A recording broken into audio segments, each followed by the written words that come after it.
दोस्तों, हम सबकी जिंदगी की कीमत क्या है? चलिए जानते हैं बुद्ध के नज़रिए से हमारी जिंदगी की कीमत क्या है। हम में से बहुत से लोग अपनी जिंदगी की वैल्यू नहीं समझ पाते हैं और अपनी जिंदगी को ऐसी चीज़ों में बर्बाद कर देते हैं जिससे हमारा खुद का नुकसान होता है।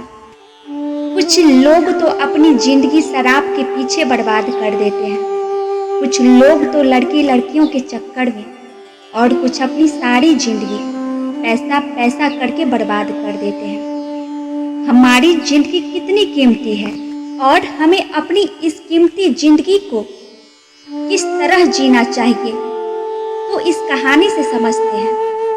एक बार की बात है, गौतम बुद्ध अपने शिष्यों को जिंदगी से जुड़ी अच्छी बुरी चीजों का ज्ञान दे रहे थे। सभी शिष्य उनकी बातों को बहुत ध्यान से सुन रहे थे। उन सभी में से एक शिष्य ऐसा भी था जिससे प्रश्न पूछने की बहुत आदत थी। वो उठकर गौतम बुद्ध के पास गया और उससे बोला, आप हमें जिंदगी के बारे में जो कुछ सिखा रहे हैं उस सब का क्या फायदा, क्योंकि हम में से बहुत से बच्चों को ये भी नहीं पता कि हमारी जिंदगी का मूल्य क्या है और ये जीवन हमारे लिए कितना कीमती है। पहले आप ये बताइए कि इस जीवन का मूल्य क्या है।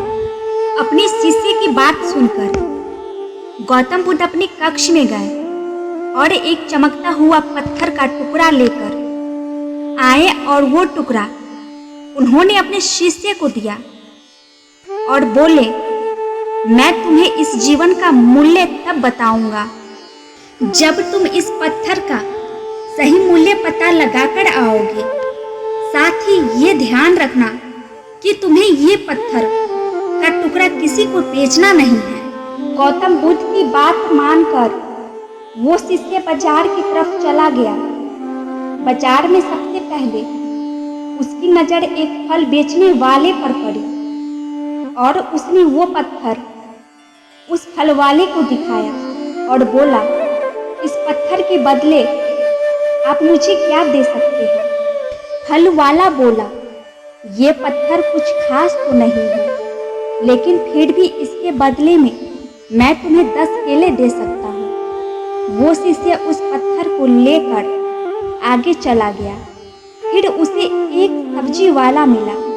शिष्य ने उस सब्जी वाले से उस पत्थर की कीमत पूछी। सब्जी वाले ने उस पत्थर को ध्यान से देखा और बोला, इस पत्थर की कीमत के बदले मैं तुम्हें ज्यादा से ज्यादा एक बोरी भरकर सब्जियां दे सकता हूँ। इसके बाद वो शिष्य उस पत्थर को लेकर एक सोने के व्यापारी के पास गया। उस पत्थर के टुकड़े की चमक देखते ही उस सुनार ने उसकी कीमत 100 सोने के सिक्के लगाए। शिष्य ने वो टुकड़ा बेचने से मना किया।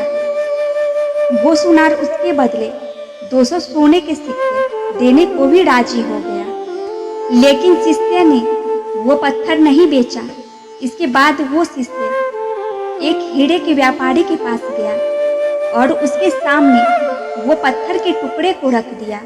उस पत्थर को देखते ही हीरों के व्यापारी ने एक साफ कपड़ा बिछाया, उस पत्थर को उसके ऊपर रख दिया, फिर उसकी परिक्रमा की और हाथ जोड़कर उस पत्थर को कपड़े में लपेटते हुए वो बोला, तुम जिसे मामूली पत्थर समझकर इसकी कीमत पूछ रहे हो, असल में ये एक बेशकीमती रूबी है।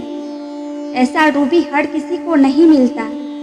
मैं अगर अपना सब कुछ बेच भी दूं तो इसकी कीमत नहीं चुका सकता। उस व्यापारी की बात सुनकर वो शिष्य हैरान हो गया।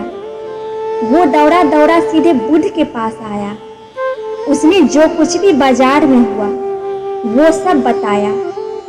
उसकी आश्चर्य भरी बातें सुनकर गौतम बुद्ध बोले, तुम्हारे सवाल का जवाब इस रूबी की कीमत में ही छिपा है। हमारा जीवन भी एक रूबी है। रूबी की तरह ये भी बेशकीमती है, लेकिन हम इस बात को हमेशा नज़रअंदाज करते हैं। और अपने जीवन का मूल्य नहीं समझते। हम दूसरों को देखकर और उनके जैसा जीवन जीने की कोशिश में अपने जीवन की कीमत को कम कर देते हैं। हम ये सोचते हैं कि हमारी जिंदगी की कीमत वही है जो दूसरे हमें बताते हैं, लेकिन ये बात हमेशा याद रखना कि सामने वाला अपनी हैसियत, बुद्धि और अपनी समझ के हिसाब से तुम्हारी कीमत लगाता है। जिंदगी सिर्फ एक बार मिलती है, इसलिए इसको बर्बाद न करें। अपनी जिंदगी को उतना ही कीमती समझें जितना कीमती आप अपने बैंक में रखे रुपयों को समझते हैं। आज के समय में लोग अपनी जिंदगी से ज़्यादा कीमती प्यार, पैसे और दिखावे से भरी चीज़ों को समझते हैं। प्यार के चक्कर में लोग सुसाइड कर लेते हैं। पैसे के चक्कर में ऐसा काम करने लग जाते हैं जिससे उसकी जिंदगी बर्बाद हो जाती है।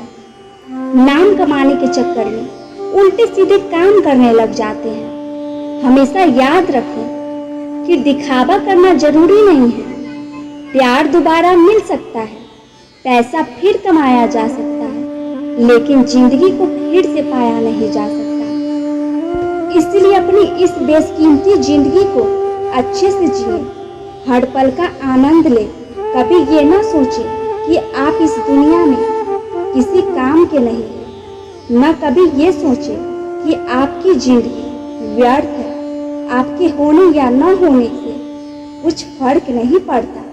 जब भी ऐसे नेगेटिव विचार आपके मन में आए तो खुद को वश की वादा दिखाएं कि जीवन एक रूबी है और ये बेशकीमती है।